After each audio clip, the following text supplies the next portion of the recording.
I used to wonder if mindset really mattered.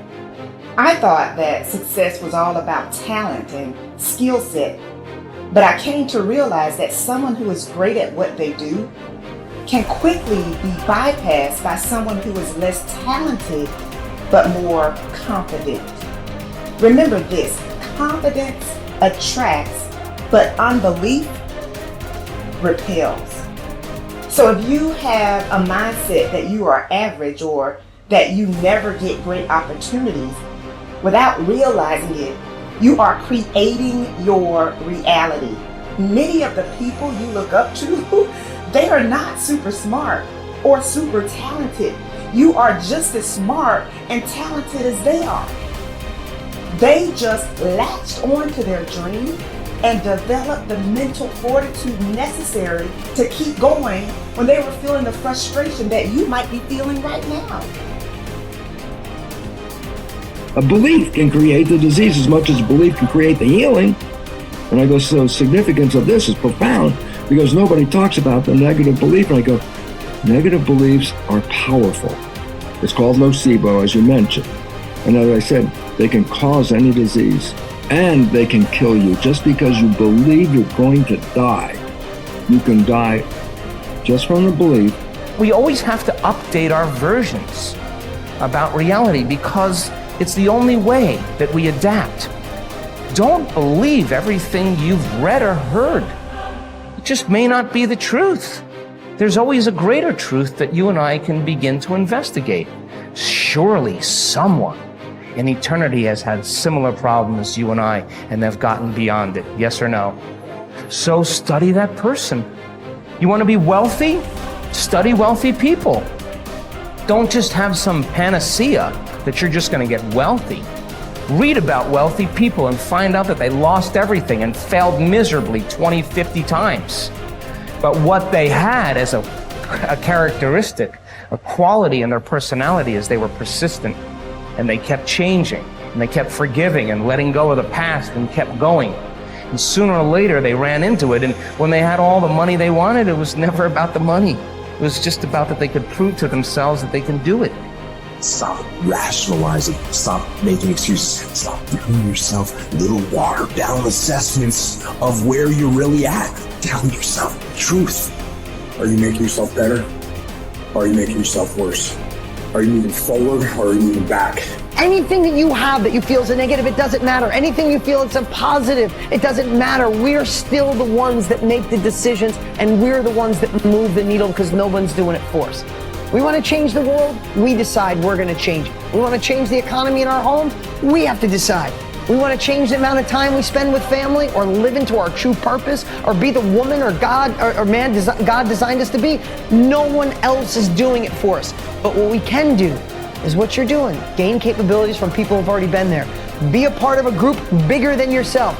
You already got the capabilities. You're already a part of a group bigger than yourself. You're already got the support of this amazing family. I think true behavior change is identity change. And it's this shifting of your self-image or your beliefs or the way you look at yourself.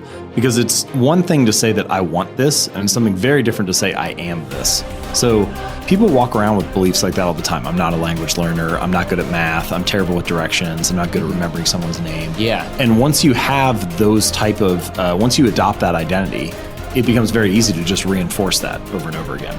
And so these three levels that you mentioned, outcomes, process, and identity, all three matter, but I think the key is that you want the direction of change to be in the right way, the right arrow. So if you start with the outcomes, if you start with the result, then you're like, oh, I really want this thing, and here's my plan for getting it. And most people just never think about the identity that comes underneath that. Like they think, I want to lose weight or I want to be skinny, and if I follow this diet, then I'll be skinny. And then they don't really give any thought to the beliefs behind their behavior. But if you start the other way around, if you start at the identity, and you say, all right, who's the type of person that could lose weight? Well, maybe it's the type of person who doesn't miss workouts. Then you start with that identity. You say, okay, I want to become the type of person who doesn't miss workouts. Here are the habits I need to build. And then whatever results come, just come naturally. So most people focus on the results and build a plan and let the identity come naturally, but that rarely works because their beliefs like conflict with your actions. But if you start with the identity and you build the habits to reinforce that, then the results just come on their own. You are quite capable, and I don't even know what you earn, but I do know this. You can turn your annual income into a monthly income. You're very capable of doing that. Now, you may think that I'm exaggerating. You can't exaggerate when you start talking about the potential of a human being. Stop and take a look at the way we communicate today. I remember when I was a kid when I saw the first television set. If anybody had told me at that time it was black and white, it was snow, and somebody would appear on the screen and then they'd go away again. If somebody had said, listen, in your lifetime, you'll be able to put one on your wrist. Self-contained in living color. Somebody can shoot something going on the other side of the world. You can watch the Olympics on your wrist. You'd have thought they were right out of their mind, but all that's going on. In fact, that's nothing today compared to what we're capable of doing. You stick a little camera on our computer and look at the other person and talk to them anywhere in the world. Doesn't even cost you a nickel. Are we moving ahead? I think we're moving ahead at a rapid rate. But I'm going to tell you something. The people that are taking this there are not letting the paradigm stop them. And I don't want you to let the paradigm stop you. I want you to stop and think of where you're going and what you're doing. And when you go to break out of the paradigm, it's because you're using a bigger idea than what you're conditioned to. Now remember I said that conditioning is cause you to feel comfortable? It's only when you go to change the conditioning that you feel the discomfort. And when you get emotionally involved with it, you can be thinking of the change until you internalize it, nothing happens. But the second you internalize it, everything goes haywire. Why? You're dealing with the central nervous system. You're messing with the paradigm. You've heard the saying, habits die hard? Well, you put 1,000,000 of them together and see what happens. Yet it's like a wall, and you bounce off that wall, and you'll go back and live in your conformed or, state of bondage and justify why you should stay there. Don't let that happen. Absolutely refuse to let that happen.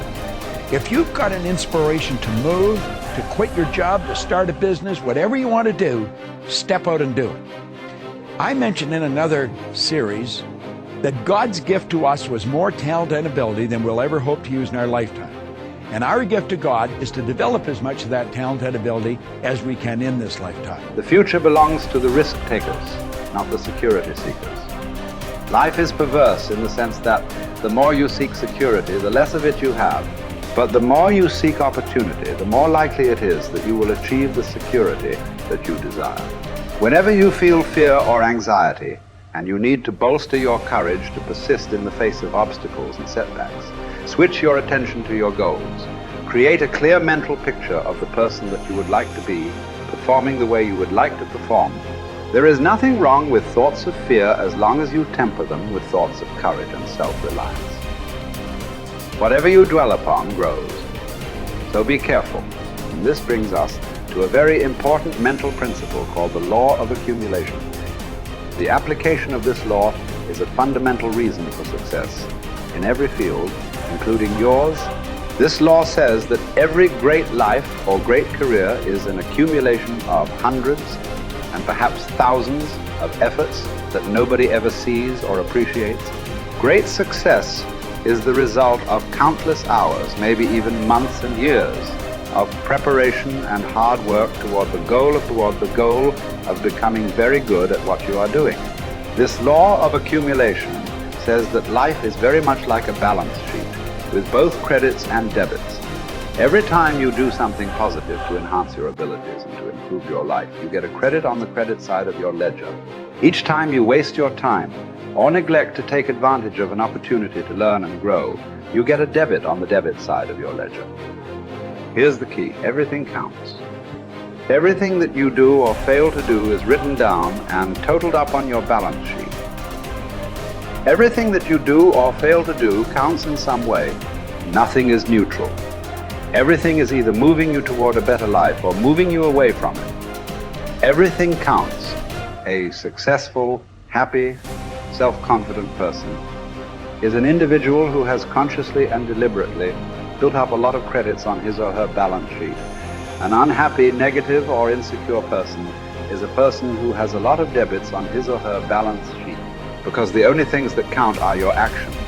It seems that every positive and constructive action you engage in adds up and increases your levels of self-confidence and self-esteem.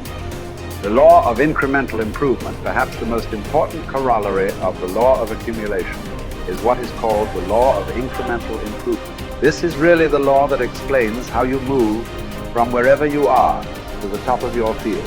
This is the law that explains all great success in America or anywhere else in the world. This law simply states that a person becomes good at his or her chosen field by improving incrementally, continuously, over a long period of time.